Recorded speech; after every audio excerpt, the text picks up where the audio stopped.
Reka nongere mbahaye ikaze rero, mbahaye ikaze, karibu, mbahaye ikaze ku ijambo ry'umwimerere Jeremy Muhirwa. Shalom Bashem Elohim Eloheyi Avraham Yitzhak Ve'Yakov Muhirwa ba Yeshua HaMashiach. Maze anachnu holchim lilchot hayom. Uyu munsi tugiye kureba iki? Tugiye kureba digital ID, ibyo benshi bita irangamuntu y'ikoranabuhanga mu Rwanda. Ngaho ngira ngo niko muyizi digital ID. Reka turebe byayo, cyane turebe ibimaze iminsi bibera mu Bwongereza.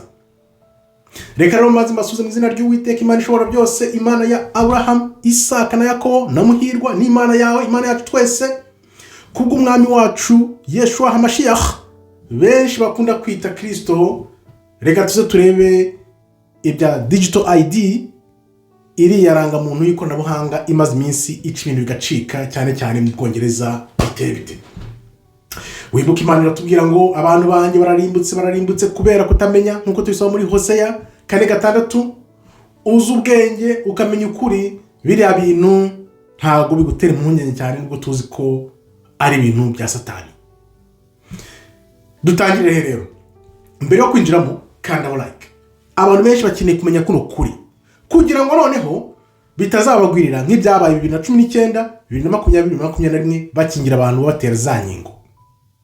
Kiriya gihe bafatiranye abantu benshi cyane batazi uko ibintu bimeze, barabakingira, ariko uyu munsi ngira ngo abantu benshi bamaze gukanguka. Bakandiraho like rero kugira ngo basigasire ubugingo bwabo. Kuri inshuro umujura mubisha atzabaca muri humye. Tubihereye rero, kuki Ubwongereza? Narababwiye Satani uko akora ikintu akitaza agategereza imyaka 2, 3, 4, 5. Hashize imyaka ingahe akoze bira bintu? Hashize imyaka 5. Tubare ko batangiye kubivuga 2019 2020 batangiye kubitera mu bantu, none hashize imyaka 5 aragarutse. Narabikubwiye, urebe muri video nakoze, narakubwiye ni Satani akora akantu gato akitaza agategereza abantu bakibagirwa, bamara kwibagirwa akagaruka. Ariko Satani yibagiwe ko Imana nayo irebera abantu ntago bibagiwe. Kubera icyo Ubwongereza rero bararebye aravuga bati reka tuhere mu Bwongereza, kuko ari abantu bashobora kugorana, none turebe uko bitwara. Biriya byose barimo, uko bari gusakuza, ibintu byose biri kuba, Satani aricaye arimo arareba akavuga ati uko twabitekerezaga ntago ariko bimeze. Abantu bari kubirwanya. Kuki abantu mu Bwongereza bari kubirwanya bivuye inyuma? Ntago ari kubera kuvuga ngo baratinya ijambo ry'Imana. Abenshi bari abiruka nkara mu mihanda wasanga batazi n'ijambo ry'Imana, ariko harimo ukuboko n'umwuka by'Imana. Ariko reka maze kubwire impamvu bari kubirwanya. Nuko impamvu ya mbere babirwanya, baravuga bati niba nuko batemo biriya bintu bya digital ID, iranga muri ikoranabuhanga, nta mudendezo tuzaba tugifite. Urumva uko Imana ikora? Kuko bo batakunda ijambo ry'Imana, batareba cyane. Imana yabashyizemo umwuka wo kubona ko uburenganzira bwabo, umudendezo wabo uzabugiye. None bakavuga bati tugomba kurwana twivuye inyuma, byazi bikunze ibintu tukabyanga. Uko bigaragarira amaso ya muntu, bigaragara nkaho bazabyanga bigakunda, ariko biranditse ko umuntu uzaba udafite umubare, izina, ikimenyetso by'inyamaswa ntazabasha kugura cyangwa agurishe. Ugurira rero, ugurira aho ujya kuvana ihahiro, ku murimo, ku kazi. Niyo mpamvu bakubwira ngo nta muntu uzongera gukora adafite iya digital ID. Digital ID iranga umuntu ikoranabuhanga. Turebe rero, ubwo Satani ari kugerageza mu Bwongereza, kuko atekereza kuvuga ati za Amerika, kubera ko Amerika yo icitse ibice bibiri, harimo iteka ibice bibiri muri Amerika n'ibindi bihugu. Bakavuga bati nituramuka dushoboye Ubwongereza, utundi duhugu twose tuzakurikira. Afrika yo ntago rero bayitereta cyangwa bavuga ngo barayihenda, bazi ko Afrika bayifatira uko bashatse. Ariko Imana igiye kwigaragaza, none barebe ko Afrika atari agafu k'imvugwa rimwe. Reka turebe rero, barakubwira ngo 2029 bigomba kuzaba biri mu bantu bose. Niko Minisitiri w'Intebe w'Ubwongereza yivugirwe mu magambo ye ngo 2029 hasigaye imyaka 4. Kubera iki 2029? Nuko Satani agomba kuzana umugambi we wa 2030. Bakavuga bati reka dufate iyi myaka tubishyire mu bantu iyi myaka 4, noneho nibimara kubasakaramo neza urumva ko baravuga bati umwaka umwe wa nyuma bizaba ari nko gushyiraho umusozo, nko kurangiza inzu iyo bari kurangiza inzu kuyubaka. Urabona iyi nzu bamaze kuyubaka uri gukora finissage, nta kindi kiba gisigaye, nyine uba wiyicariye wikora utuntu gahoro gahoro, utera uturangi gahoro gahoro. Bone ko baravuga bati okay, tubishyire mu bantu ku buryo 2029 bizaba birangiye, noneho 2030 tuzana ya gahunda ya nyayo ya Satani ku mugaragaro. Niyo mpamvu rero bavuga ko 2029 bigomba kuzaba biri mu bantu byararangiye. Noneho rero baravuga bati ikibitera nabimukira. Mu Bwongereza wumve ukuntu Satani afite amayeri akomeye cyane, areba iteka ingingo ikintu azitwikira.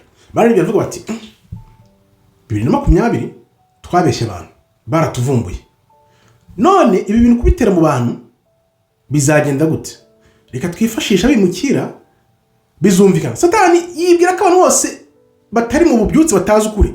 Urumva ko ubwiye umuntu utari mu kuri ko uri kubikora kugira ngo urwanye bimukira, niko batekerezaga. Baravuga bati buri abantu ko abantu badakunda abimukira, ko bino bihugu by'Iburayi by'abazungu ntabwo bishaka abaturage abantu bahaza baje wabo. Baranababwira bati musubire iwanyu tubafashirize iwanyu, kuko abenshi wenda banga n'abanyamahanga. Leta zarabirebye ziravuga ati uzi ko iyi turufu, iyi karita yuko abaturage bacu banga abanyamahanga turamutse tuyizamukiyeho, noneho tukababwira ko ibintu turi kubikora kugira ngo abanyamahanga bagumi iwabo bataza kutuvogera, niko bizakunda, niko bibwiraga. Ariko rero basanga abantu bose barahumutse. Urumva Satani burya afata amayeri azamukiraho. Yasanze rero abantu bose bazi ubwenge bwa Satani bwaratahuwe. Niyo mpamvu Satani iminsi ye ibaze, nawe azi ko iminsi ibaze afite agahe gato. Urumva arabara akavuga ati 2029 hasigaye imyaka 4, kadukora ibintu twihute. Ntago wabatekereza ko umuturage nawe afite ubwenge. Urumva ukuntu babikora. Bararebye abantu abakozi bya 2019 2020 babona nta muntu n'umwe ubirwanije, ariko baravuga ati byanze bikunze barakangutse. Kuba bakangutse rero tugomba gukoresha undi muvuno, tugomba guca undi muvuno ugendanye na gahunda bashyigikiye. Urumva gahunda z'abanyamahanga abazungu bashyigikiye gukumira abirabura cyane cyane n'abandi banyamahanga baza mu bihugu byabo. Baravuze bati iyi niyo turufu tugomba kuzamukiraho tugakora gahunda yacu. Ariko basanga Imana nayo yabatanze imbere, abantu nyine barabirwanya, kubera ko atari ukubera ijambo ry'Imana bari gukoresha benshi, ahubwo ari ukuvuga ko bagiye kwamburwa umudendezo wabo. Reka turebe rero icyo kibazo bitwaje.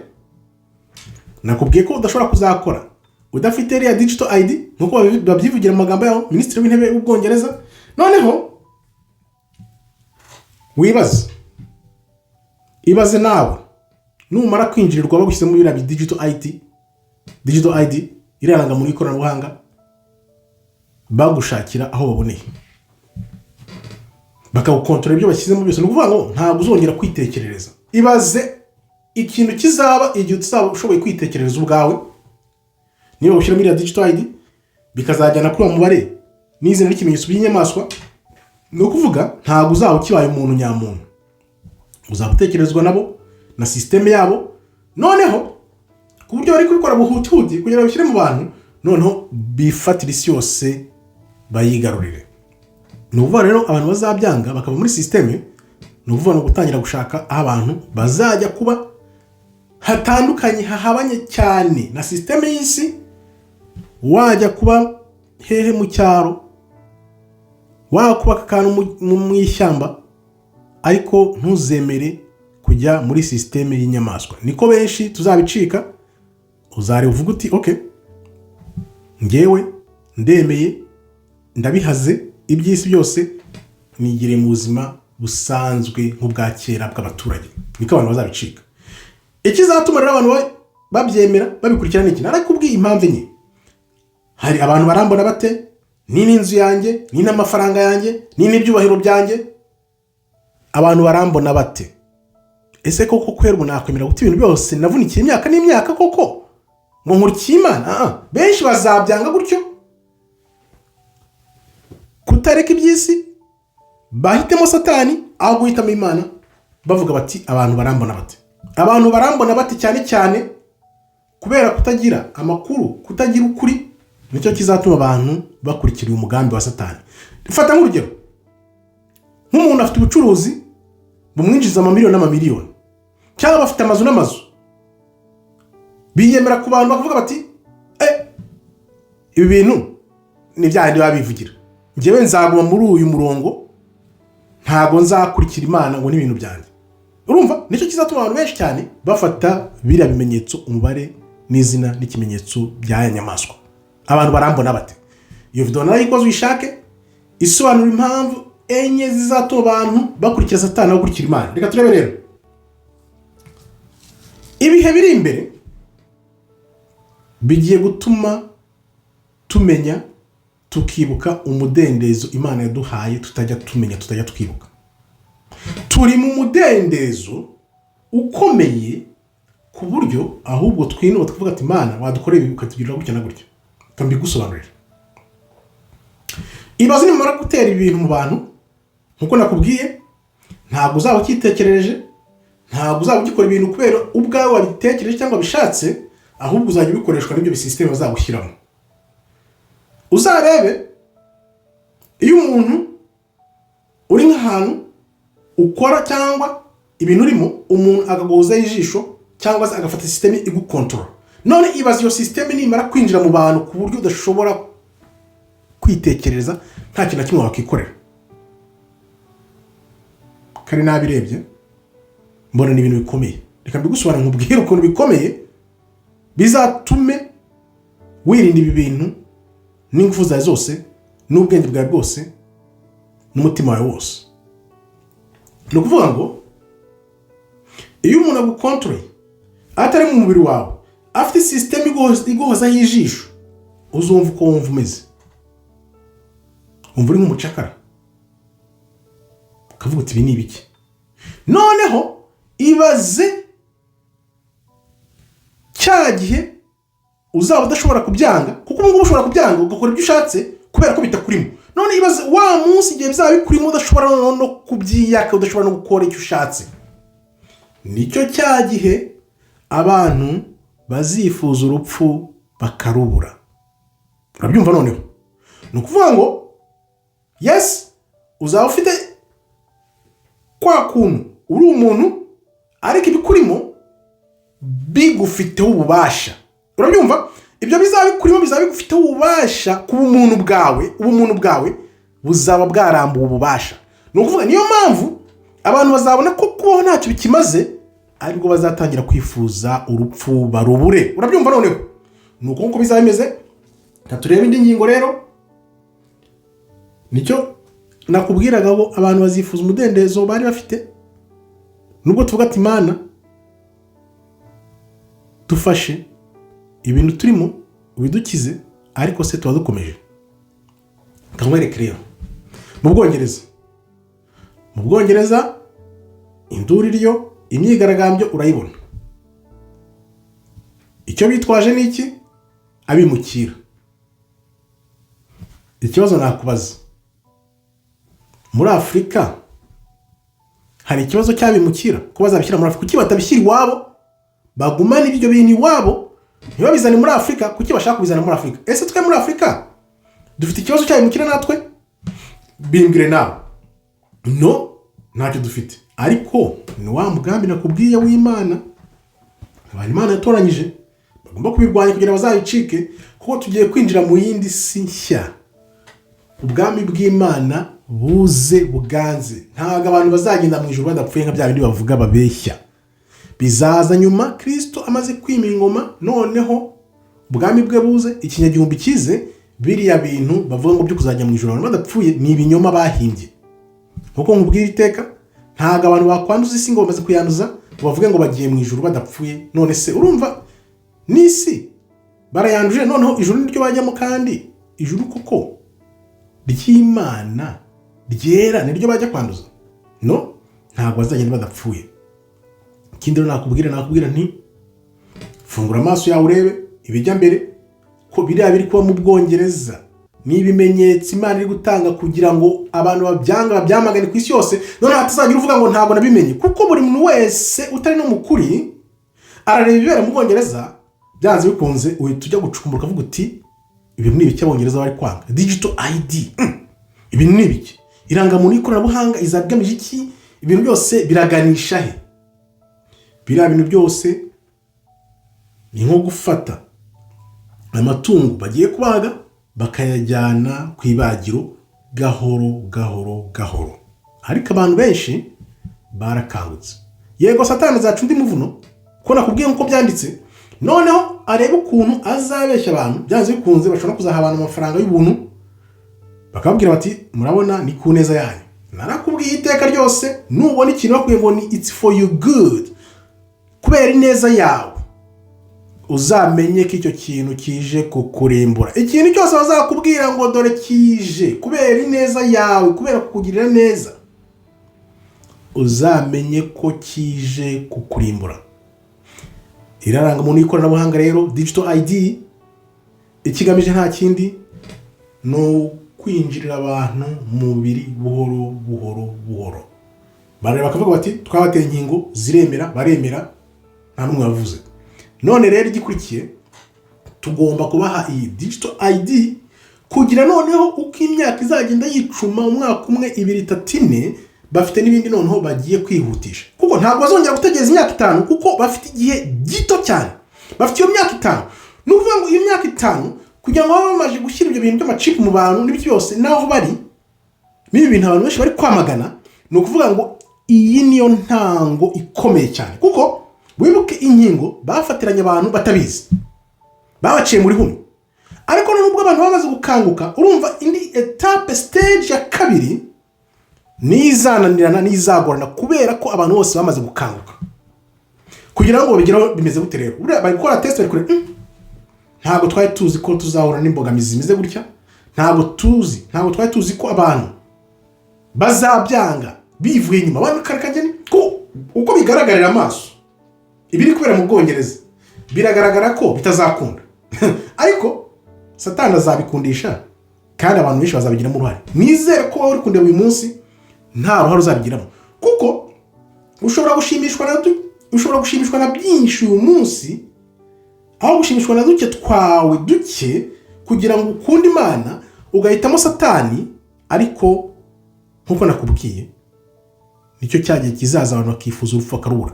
Ntuzatume wifuza urupfu ngo urubure, kuko tumaze kumenya, abantu bose bamaze kumenya ko ntabwo turi uyu mubiri, turi roho iri muri twebwe, kandi roho ntipfa.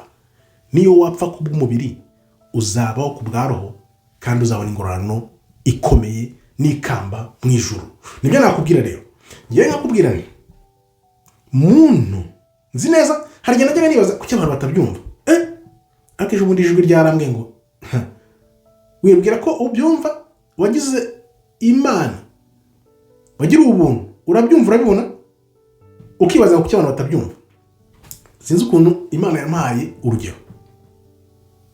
None wewe ibyo nkubwira byose nkurikire izi nzira zose niko bikurikiza, kandi noneho unabireba ubibona wewe n'amaso yawe.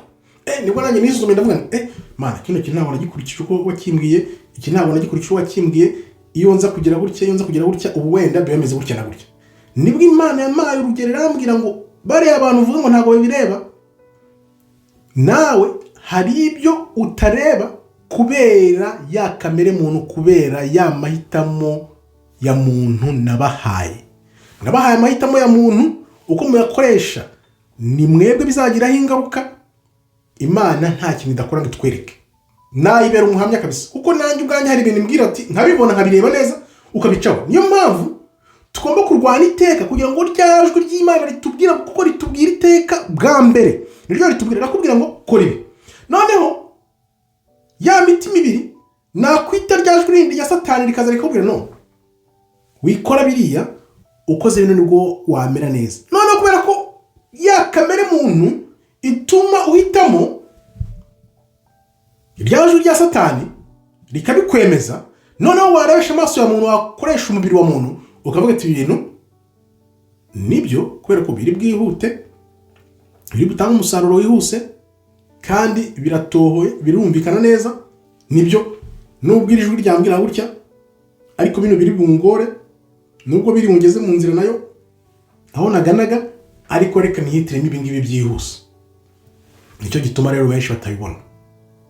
Kakubwira ni humuka, duhumuke, nanjye nikuyemo, duhumuke tugarukire Uwiteka, dushaka Imana, dushaka ijambo ry'Imana. Ari umubwira none ufite imyaka ingahe? Nkunda kubibaza ibi bintu. 20, 40, 50, 70, 80, yewe se ni 100. Wari wafata umwaka n'uyu numwe gusoma ijambo ry'Imana, uryibike, uryimariremo. Wewe nkurikiye bwa mbere, wowe kimbona, nongere mbikubaze. Mbaze nawe maze igihe bankurikira, ntabwo nabyibagiwe, mugeze he musoma ijambo ry'Imana? Andika mutubwire aho ugeze usoma ijambo ry'Imana. Hashize igihe, ndibaza ubu ngubu igihe gishize mpanye kubabwira ngo mubisome, musome ijambo ry'Imana. Byibuze ndibaza abenshi mwakagombye kuba murangije isezerano rya kera. Tubwira aho ugeze, ntucike intege, nubwo utarageramo hagati, tubwira aho ugeze. Uyu munsi nkakubwira ni kanguka nanone, wongere usubire ku ijambo ry'Imana. Nanjye ubwanjye ijwi riri kumbwira ngo ngarukira ukore ugushaka kw'Imana nk'uko byamye kera na kare. Ntitukabona Imana itugiriye ubuntu itwize ngo duterere hagati muri ryinyo tuvuge ngo biriya byararaye. Ntabwo byaragiye. Natwe dukijijwe bwa mbere tugikizwa twumvaga ko ibintu birangiye, ibintu byose Imana yabikoze. No, turi hano kugira ngo duhozeho, dukomeze dukangura n'abandi. Ntabwo ari twanyine tugomba gukanguka ngo tumve ko ibintu birangiye. Kangura mugenzi wawe, umwifurize neza, mwese twese hamwe tuzajya muri kiriya gihugu. Igihugu ntawe n'ukuntu nkubwira, kereka wowe ubwawe ubyisomeye mu ijambo ukumva ko icyo gihugu kizakimeze. Nubwo twese tubyirengagiza, ariko ya kamere muntu, ingufu nyizamu tugomba kuzirwanya, tukazirwanya twivuye inyuma, kugira ngo Imana yongere dusiga ubwiza nkuko ibyifuza, ko Imana nta muntu n'umwe ishaka ko ajya mu irimbukiro. Muntu niwe wijyana mu irimbukiro ubwe. Dufashanye rero ibyo bintu. Nimba ubona ushobora kwihangana uvuga uti ngewe n'ubundi byose no gupfa no gupfa, kuko nta utura nk'umusozi.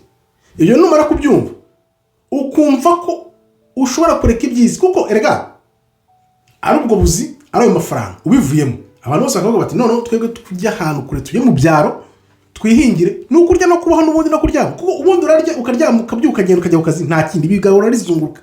Ariko Imana icyo yaturemeye kirusekure akazi, amafaranga, kuko aka kazi n'amafaranga biri hano ku isi niyo gereza, niyo gereza Satani yadushyizemo. Ibaze nta buzi bubaho, nta mafaranga abaho, abantu bakora gushaka kw'Imana nk'uko Imana yaturemye mbere uko ibintu byameze. Ibyo bintu ujye ubigerageza urebe, ugerageza urebe. Iyo ufite umudendezo wawe, ukora ibyo ushaka, nta muntu ugushyiraho haraka, uzumva uko wumva umeze. Noneho urebe niyo ugiye muri system ya Satani y'isi, uzumva uko umeze. Ni ukuvuga ngo hano tubayeho nk'ubuzima bubiri, dushaka gukora gushaka kw'Imana, tukaneshwa, Satani agatwigarurira, benshi bakajya mu gihe wa Satani, ariko nanone bakibuka ati Imana iriho. Ariko twibuke Imana, tuyigumeho nk'uko natwe yatugumyeho, yaduhaye agakiza. Nakubwira nti rero biriya bintu biri kubera mu Bwongereza bitubera isomo. Ni isomo rikomeye, kubera bigiye gucecekaho gatoya, abantu bakomeza babikurikire, ko tuzafite byinshi dukurikira. Ngiye ntabwo nabikurikira cyane, ntabwo nabikurikiraga cyane ibintu byo mu Bwongereza, ariko kubera ko abantu bose ubona aribyo barangamiye, aribyo bavugaho, nanjye navuze nti reka mbivugeho, kuko amaso yanjye ubundi arangamiye muri Amerika, kuko niyo Satani atera turutse iteka. Biriya bintu byose bituruka muri Amerika, ibiri kubera muri Amerika, kubera ubwoko bw'Imana buri muri Amerika na kiriya gihugu cy'Isiraheli. Ngewe niho ndangamiye cyane cyane. Ibindi biba ku isi, yego dushobora kuvuga tuti okay, reka turebe tunage ijisho turebe ko ibintu bimeze, ko biri kubera ahandi, ariko ibintu byose bituruka Amerika, iri Isiraheli niho ubuhanuzi bufatiye cyane. Ni ukuvuga ngo Satani afite n'umugambi wo kuvuga uti niba turi muri gahunda hano muri Amerika na iri Isiraheli, reka turangaza abantu. Biriya bintu bishobora no kuba no kurangaza abantu, nubwo bizongera bikazunguruka bikagaruka he, bikagaruka muri Amerika, kuko Amerika n'iri Israel nizo zifite ubuhanuzi, kubera ko Amerika yari ifite Yuda n'abari abihaye igihugu. Urumva ko turi kugenda tugana ku musozo w'ubuhanuzi bw'Imana, kugira ngo busoze byose birashoboka. Niyo mpamvu ashobora kukubeshya ngo reba hariya kandi ibintu biri kubera hariya. Niko Satani akora, narabikubwiye. Kwa kundi uroba ifi ukoresha urushundura, uyikangira hano, ugategura urushundura hano, iyo ikava hari izi ngo niho ugiye kwifatira, ikaza igategwa mu rushundura. Niko Satani nawe akora. Ibyo bintu byose rero ugomba kumenya, tukibuka iteka, tugahora twibuka ko ubwiza Imana yaduhaye, ibyiza Imana idukorera, tutagomba kubifata minenembwe cyangwa tubifate uko twishakiye, dutera hagati muri ryinyo. Nkakubwirane, reka nongere ngusubiriremo. Wowe nyumvise uyu munsi, ndabizi ko ari ibintu bitoroshye. Mwumva abantu benshi cyane babyigisha, bababwira ati muramenye, mube maso, muramenye ibintu ntibizabiture nk'uko byagenze 2019 2020. Tutangire twitegure, ufate ingamba, uvuga uti ni gute nzasohoka mu kazi, ni gute nzata ibintu byose, kugira ngo mbeho ubuzima busanzwe butazahura na kiriya kimenyetso, butazahura n'iyo mibare yabo, butazahura n'izina ry'inyamaswa. Bizagenda gute? Ni ukuvuga ngo ni ukwemera nyine, ukiyemeza ukazabaho mu buzima busanzwe bwa Rwanda rwa giseseka. Niyo mahitamo yonyine azatuma ubugingo bwawe burokoka, kuko wibuke ijambo ry'Imana riratubwira ngo iyo Imana itagabanya iyo minsi, nta gifite umubiri n'amaraso kizarokoka. Imana rero niyo izatuma byibuze abantu barokoka, kubera ko abantu niyo bamara kubimenya bakabyirinda. Wibuke nayo kintu nangiye kukubwira, ndangirizeho uko ijambo ritubwira. Muri iyo minsi n'intungane zishobora kuzashukwa. Nibiba ngombwa binashoboka, biramutse bishoboka, n'intungane bazashukwa, bazagwa mu kinyoma, ikinyoma kizabajyana mu irimbukiro. Niyo mpamvu rero ugomba kubihozaho, ukavuga uti ibi bintu narabyiteguye, narabyumvise kenshi, ukagira nawe umuhate wo gushaka ijambo, wimareremo ijambo. Imareremo ijambo ushaka ukuri, ukwibikemo, ukwizuzemo, kugira ngo nibiza uzatuvuga uti ndabibonye. Kuko n'ubundi rega bizamara imyaka 3 n'igice gusa. Nuvuga bira bintu byose bashyushyemo uko bizagenda. Bibiliya iratubwira ngo bazabikora bikunde, ariko bafite imyaka 3 n'igice gusa. Bizamera, ngiye ntanga urugero n'urwa bira bintu by'inkingo. Bira bintu by'inkingo urabona igihe byatwaye kugira ngo bemeze isi yose, babitere mu bantu. Nicyo gihe na bira bintu bizamara, kuko bazabishyiraho bigwe, bizagwa, bizamara imyaka 3 n'igice gusa, ntago bizabaho ubuzirahezo. Noneho wowe ukavuga uti niba bizamara imyaka 3 n'igice gusa, ni gute nakwemera kubaho ubuzima bwa gikene buciriritse nkategereza imyaka 3 igashira? Uzibaze umuntu ujya muri gereza, mu ibohero, w'imbohe, bashobora no kubohera ubuntu, cyangwa bakamushyira muri prison, muri gereza ku buntu, akamaramo imyaka 5 y'akamama. Ujya wumva abantu muri Amerika bafungura ngo amazimo imyaka 20 30 y'akamama, ngo nyuma yaho nibwo baje basanga ngo yari umwere. Urabyumva? None imyaka 3 yatunaniza iki? Turi mu buzima bwa gikene, ariko noneho kugira ngo tuzabone ubugingo buhoraho. Byibaza, imyaka 3 n'iki yatunaniza? Niyo yaba 4, niyo yaba 5. Wibuke hari ibintu byinshi tugomba kugenderaho. Biriya bintu byose, Imana n'umuhanga ukomeye cyane. Bari abantu bafungirwa ubusa, ibintu byose biba, biriya bintu byose biba bidutegura. Abantu bicura ubusa, biriya bintu byose biba bidutegura, bikatwereka ko urupfu ntabwo rugomba kuwukanga, ko rwica umubiri, ntabwo rwica roho. Uzarebe hari abantu cyane bica nk'uriya Charlie Kirk, ejo bundi bamaze iminsi bishe, yazize ubusa, ariko araheza kuko yakoreye ubushaka kw'Imana, yashoje gahunda ye. Biriya byose bikatwereka ko ibyo twakora byose turwanya ibintu, niyo wapfa uzabaho. Bari abantu bafungirwa ubusa imyaka 10, 20, 30, 40. Ibaze noneho ntabwo uzaba ufunzwe, uri ahantu mu buzima wita ubwa gikene, ushobora kuba wabuhinga urya uko ushatse ukabaho ugategereza iyo myaka 3, 4, 5 ukazabona ubugingo. Niyo gahunda yo kubicika ni ukwikorera iyozabwonko ukivanamo ibyo bakubwiye byose, noneho ukikorera iyozabwonko ukoresheje ijambo ry'Imana ukavuga uti okay, ni imyaka 3, ni imyaka 4, ngiye kwemera imyaka 3 5 mbeho mu buzima buciriritse, ntazabura icyo ndya, ntazabura icyo nkoko, nzawenda mpinga cyangwa se nzaba mfite izindi gahunda nkora n'abandi bantu, tuyitegereze iyo myaka noneho birangire.